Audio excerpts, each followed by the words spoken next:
21 ہجری کی ایک رات روم کے شہر حمص میں ایک عظیم سپاہی اپنی زندگی کی آخری سانسیں لے رہا تھا۔ بستر مرگ پر انہوں نے فرمایا، اللہ گواہ ہے کہ میں نے 100 سے زیادہ جنگوں میں شرکت کی۔ میرے جسم میں ایسا کوئی حصہ نہیں جہاں تیر کے نشان اور نیزے کے زخم نہ ہو، مگر افسوس کہ آج میں میدان جنگ میں شہید ہونے کے بجائے بستر مرگ پر مر رہا ہوں۔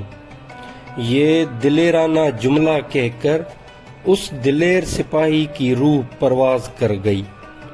رومی سلطنت کو دھول چٹوانے والا یہ عظیم جرنیل اللہ کی تلوار حضرت خالد بن ولید رضی اللہ تعالی عنہ تھے، جو ہر میدان میں غازی تھے اور لشکر کفار پر ہمیشہ بھاری رہے۔ حضرت خالد بن ولید کا پورا نام خالد بن ولید بن مغیرہ المخزومی تھا، جو نہ صرف اسلامی پر تاریخ کے ایک عظیم سپہ سالار تھے۔ خالد بن ولید نے ساسانی اور بازنطینی سلطنت کو شکست دے کر انہیں پارا پارا کر دیا تھا اور ساری زندگی فاتح رہے۔ آپ کی پیدائش سن 542 عیسوی مکہ میں ہوئی۔ آپ نے 8 ہجری میں حضرت محمد صلی اللہ علیہ وآلہ وسلم کے کردار اور اخلاق کے سامنے سر خم تسلیم کرتے ہوئے اسلام قبول کیا۔ حضرت خالد بن ولید نے اپنی پوری زندگی میں 125 سے بھی زیادہ جنگوں میں حصہ لیا، اور تاریخ گواہ ہے کہ آپ نے ان جنگوں میں سے ایک جنگ میں بھی شکست نہ کھائی۔ آپ بنو مخزوم کے سردار ولید بن مغیرہ کے بیٹے تھے۔ پیدائشی طور پر آپ کی پرورش ایک جنگجو کی حیثیت سے کی گئی، کیونکہ بنی مخزوم قبیلہ جنگ اور دلیری کی وجہ سے مشہور تھا۔ جب نبی اکرم صلی اللہ علیہ وآلہ وسلم نے قریش مکہ کے خلاف جنگ احد لڑی تو قریش کی طرف سے سپہ سالار حضرت خالد بن ولید تھے۔ اس وقت آپ نے اسلام قبول نہ کیا تھا۔ اس جنگ میں خالد بن ولید کی دانشمندی اور حکمت عملی نے ہی قریش مکہ کو مسلمانوں پر غالب کیا تھا۔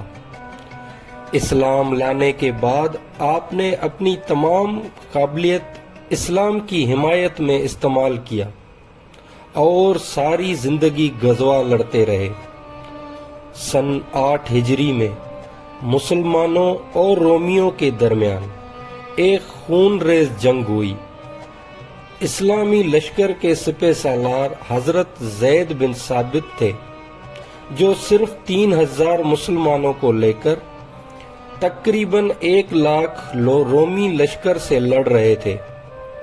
حضرت زید اس غزوہ میں شہید ہو گئے، لہذا حضرت جعفر بن ابی طالب کو سپہ سالار بنایا گیا، وہ بھی شہید ہو گئے۔ تو رسول اللہ کی ہدایت مطابق حضرت عبداللہ بن رواحہ کو سپہ سالار مقرر کیا گیا، مگر رومی مسلمانوں پر اتنے بھاری پڑے کہ یہ جلیل و قدر صحابی جنگ میں شہید ہو گئے۔ رومی شہنشاہ ہرقل اس جنگ میں خود سربراہی کر رہا تھا۔ مجاہدین کے لیے یہ وقت مشکل تھا۔ اس دوران لوگوں نے آپسی مشاورات سے حضرت خالد بن ولید کو سپہ سالار بنا دیا۔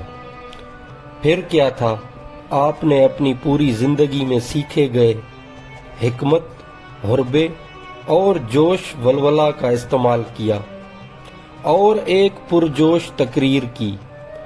آپ کی تدابیر کے مطابق جب رومی لشکر میدان جنگ میں آرام کر رہے تھے اور انہیں یہ توقع ہی نہ تھی کہ مسلمان اتنی جلدی اٹھ کھڑے ہوں گے۔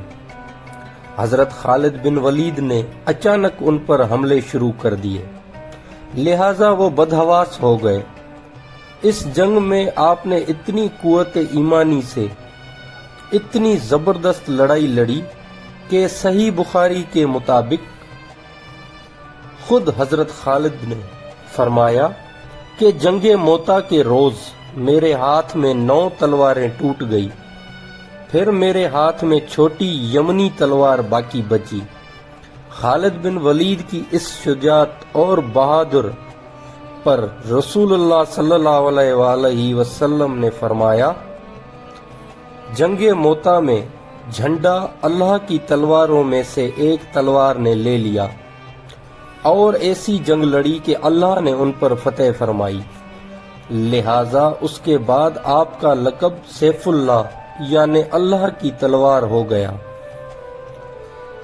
جب حضرت خالد بن ولید کی سرکردگی میں اسلامی لشکر نے ایرانیوں پر حملہ کیا تو ایرانی لشکر کا سپہ سالار مشہور زمانہ پہلوان رستم تھا۔ اس نے حضرت خالد بن ولید کو ملاقات کی دعوت دی، لہذا آپ نے اپنی طرف سے حضرت ربیع بن عامر کو بھیجا۔ جب آپ رستم کے دربار میں پہنچے تو رستم نے ان سے پوچھا، آپ لوگ کیا چاہتے ہیں؟ تو حضرت ربیع نے جواب دیا کہ ہمیں اللہ نے بھیجا ہے تاکہ ہم لوگوں کو بندوں کی غلامی سے نکال کر اللہ کی بندگی کی طرف لائیں اور ظلم و جبر کی حکومت کا خاتمہ کر کے اسلام کے عدل و انصاف کا نظام قائم کریں۔ ایرانیوں سے جنگ کے دوران رستم پہلوان قتل ہو گیا، لہذا ساسانی فوج نے ہتھیار ڈال دیے۔ اس میدان کو بھی حضرت خالد بن ولید نے فتح کر کے دنیا کی سب سے بڑی سپر پاور کا خاتمہ کیا۔ حضرت خالد بن ولید اسلام کے وہ عظیم جرنیل تھے جنہوں نے 2 عظیم سلطنت ایران اور روم کو اپنے گھوڑے کے ٹاپوں تلے روند ڈالا۔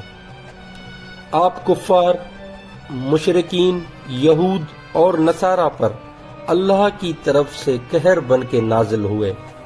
حضرت خالد بن ولید کا موازنہ اگر یورپی جنگجوؤں کے ساتھ کیا جائے تو آپ کا کوئی ثانی نظر نہیں آتا،